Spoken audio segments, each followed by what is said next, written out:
Largaron el clásico Polla de Potrillos. Sale decididamente al señalar el camino al participante número 2, Emoticom. Le toma a medio cuerpo de ventaja al 1, Chris Craft. Tercero se desempeña el número 3, Perfume de Rosal. Cuarto por fuera lo hace el 4, Strong Team. Los competidores ingresaron en la recta opuesta, sin variantes, con el 2, Emoticon enseñando el camino. Lo hace con medio cuerpo de ventaja sobre el 1, Chris Craft. Tercero se desempeña mejorando por fuera en cuerpo este número 3, Perfume de Rosal. Cierra la marcha el número 4, Strong Team. Los competidores dejan atrás la señal indicatoria de los 1100 metros con el número 2, Emoticon. Corre con el pescuezo de ventaja sobre el número 1, Chris Craft.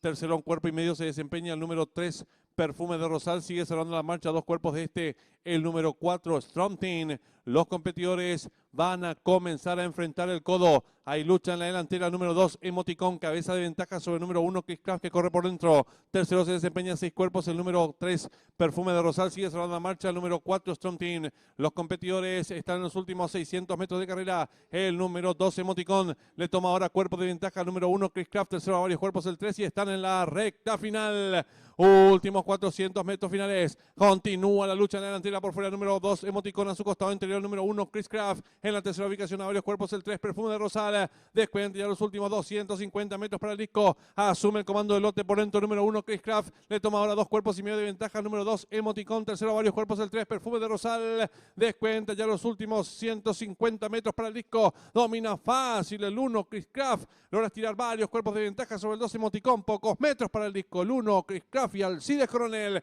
Amplias ventajas sobre el número 2, Emoticon. Y cruzaron el disco.